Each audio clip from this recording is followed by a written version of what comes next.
I feel like this is kind of a déjà vu because I've been saying the same thing several times last year. But once again, there's a new DF grinder and it seems like this factory in China is not going to slow down anytime soon, and they just keep releasing new models. So far we've had a bunch of different models in the 64mm size, and there are even two different 83mm DF grinders out there. And I think everybody was kind of expecting that we would see a bigger DF grinder, probably a 98mm model. And then out of nowhere, they dropped this one here. It has 54mm burrs. And I think I speak for everybody if I say that nobody really wanted a 54mm DF grinder. But here it is, and I think it's actually a very interesting release. It's not because 54mm is a particularly interesting size of burrs and there's a lot of options available. No, the reason this grinder is interesting is mainly down to one thing and one thing alone, and that is price. Price is really a weird thing when it comes to reviews, because it shouldn't really be that important. I mean, if a product is good, it's good. But on the other hand, that's what really sets the whole context and decides what price category a certain product is competing in. The current standard DF64, the DF64 Gen 2, is priced at $399, and that's considered pretty cheap for a flat burr grinder. But this one here is priced at $229, and that's just bonkers. That's a really crazy price for a flat burr grinder. When it comes to single dose grinders that can work for both filter and espresso coffee and that has flat burrs, I don't really think we've seen anything at this price point before. Most of these grinders would be at least $100 to $150 more expensive, and that's what makes this grinder so incredible. So the context of this review isn't really whether this is worth getting over the DF64 Gen 2. No, it's more to see if it can actually deliver that flat burr experience at that crazy price point. And of course we're also going to see if this grinder has any of these deal breakers, any of the quirks that the line of DF grinders is really famous for. So first, let's take a look at the exterior and see where there are small differences compared to the other grinders in the series. So the first thing you might notice is that the button here is located the same position as with the DF64 Gen 2. However, on this model here, they've done away with this slightly ugly red plastic button, and they actually have a metal button, which is a nice touch. Moving up to the catch cup, they have done away with the aluminum catch cup we saw on the previous DF64 Gen 2, and instead we have this plastic version here. I guess that is to save some money, cut down the expenses a little bit. It's not a big thing in daily use, and this one also gets the job done. It does fit very nice on a 58mm portafilter. Moving up here, we have a new addition of this rubber insert, and that's actually really nice. So that means you don't have to slide in the catch cup to these fins anymore. Instead you can just place it on top here, and then that will cut down a lot on the rattling. It will also be easier to insert and remove. So this is a really nice touch. When we come up here, the color is very similar to the DF64 Gen 2. It's a little bit more simple. They have taken away some of the words, and it just looks pretty nice, pretty minimal, and you have a very wide range.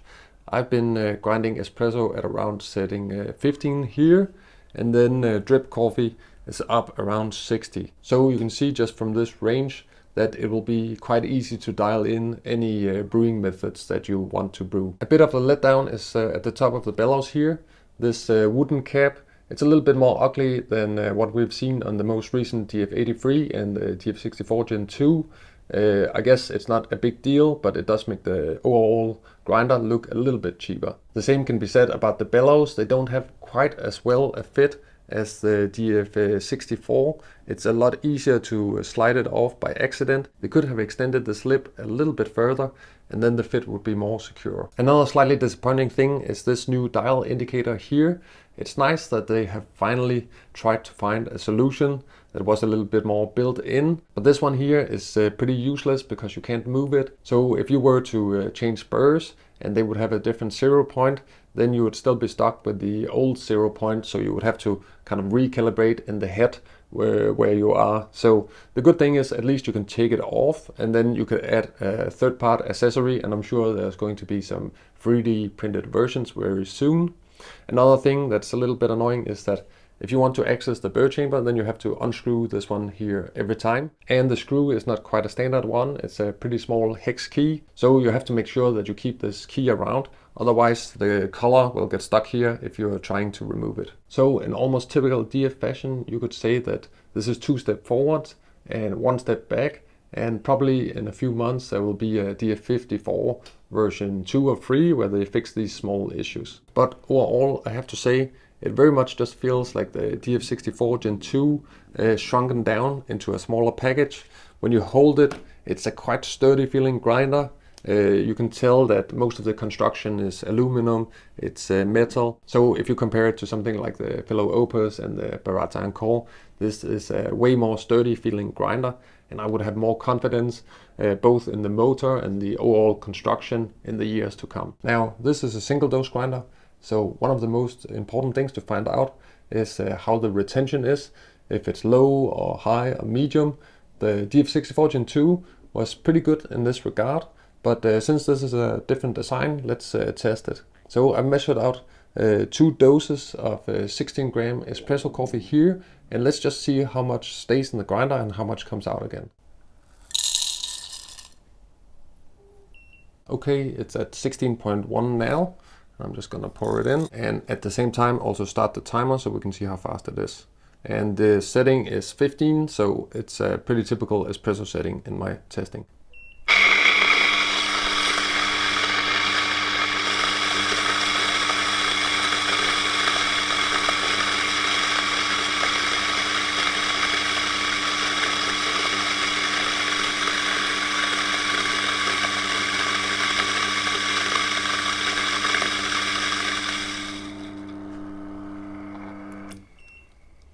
I think that's around 22 to 24 seconds, depending on when it finished that last bean. And let's just see, without using the bellows, what the weight is. So 15.6, and let's just give it a few puffs.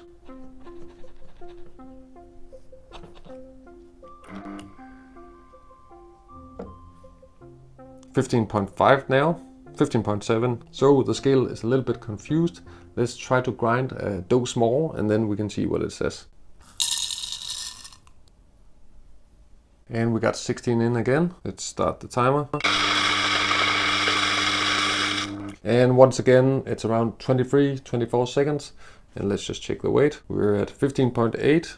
Let's try to puff the bellows. Yeah, still 15.8. So you can get a little bit of extra out.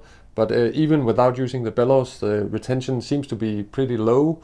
In my testing, it has been, like we are seeing here, around 0.2 to 0.3, occasionally a little bit more, but that's the range we're at. The grinder is equipped with the same anti-static technology as the DF64 Gen 2. On that grinder, it works pretty well. For this one here, on espresso settings, I've been getting some good results. But some beans have been a little bit more tricky, causing a lot more static electricity when I've been grinding coarser for drip coffee.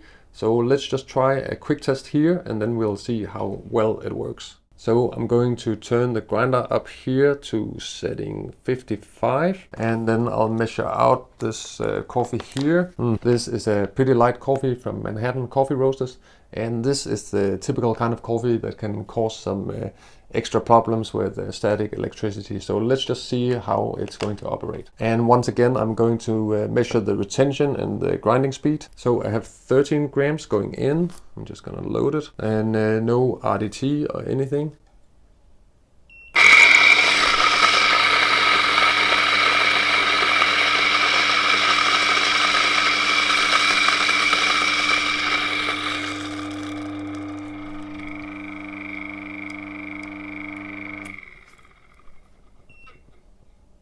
So I think that was around 12 to 15 seconds. I was a little bit slow at stopping the timer. And here on the scale, we got 12.9 grams coming out. So 13 grams going in and 12.9 coming out. I will say, yeah, as a single dose grinder, very low retention, or at least very tolerable retention. Some grinders will have less, but this is pretty good. That's without even pressing the bellows. So let's see if we can get a little bit extra. Yeah, and now we actually have 13. In terms of static electricity, it's not that bad. There's a little bit around here. and a little bit more on the plastic grounds container. I think perhaps compared to the DF64 Gen 2, since they changed the material of the cup from aluminum to plastic, that has probably introduced a little bit more static. I've noticed it's a little bit more messy in daily use, but overall it's quite tolerable. Yeah, I can live with this. The burr chamber itself is very similar to DF64 Gen 2. In many ways it's exactly the same, just shrunken down to a slightly smaller form factor. And it is a burr chamber design that works really well, so no real reason to change it. As you can see here, there's not a whole lot of grounds retained, so that also shows that the design is just efficient and works well in daily life. So now, of course, there's one more thing we need to talk about, and that is, how is the coffee actually tasting? Are these burrs living up to the other burrs in the DF series, which are pretty solid all-rounders for both espresso and drip coffee? And there's only one way to find out. And I'm just going to do a pretty standard 3-pour recipe. And the drawdown is basically finished now, around 2 minutes and 15 to 20 seconds.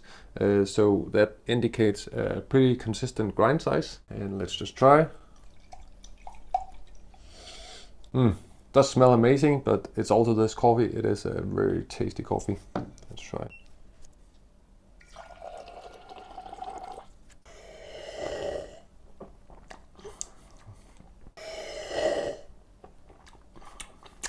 This just is a very nice coffee, peachy, fruity, bit of wine gums, kind of everything you would want in a coffee to cheer you up. I think this grinder does pretty well. It's not the best burrs I've had for this, but considering that these are all purpose burrs and that they also work for espresso, they don't really have the drip coffee focus. I think they are doing actually a pretty good job.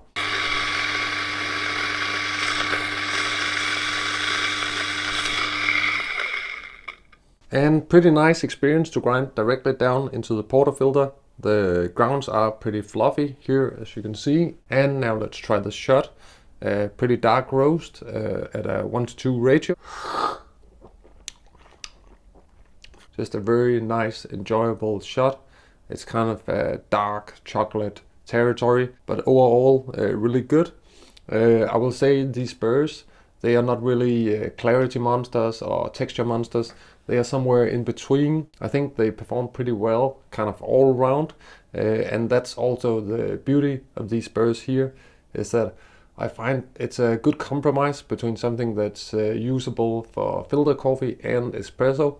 I think a lot of people would be quite happy with the performance of these burrs, and you wouldn't necessarily have to go and buy new burrs to get a completely different expression.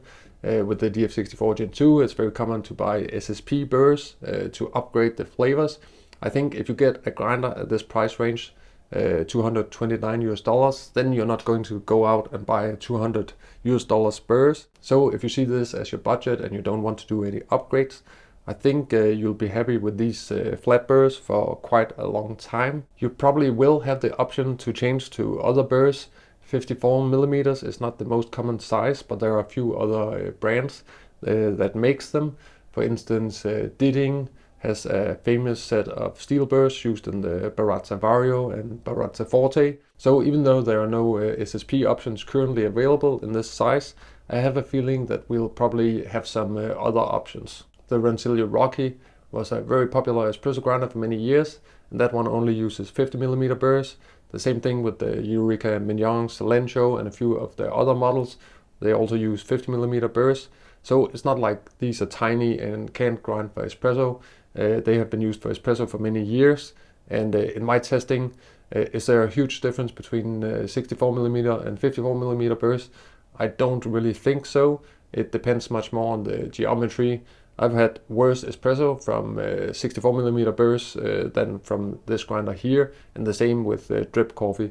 Overall, it's been doing pretty well in both these arenas. So I guess my conclusion is that even at this ridiculously low price, it does perform as a true flat burr grinder, and for that reason, I think it's a quite disruptive grinder, so it's going to be a lot more difficult to recommend these conical grinders in kind of plastic bodies when you have an option like this available at pretty much the same price range. So how does it compare to the DF64 Gen 2 and the other DF grinders? Well, if you want a big comparison, then let me know down in the comment section. But until then, you can check out my old review of the DF64. I'll put it right here, and then you can just click it, and then I'll see you over in that video.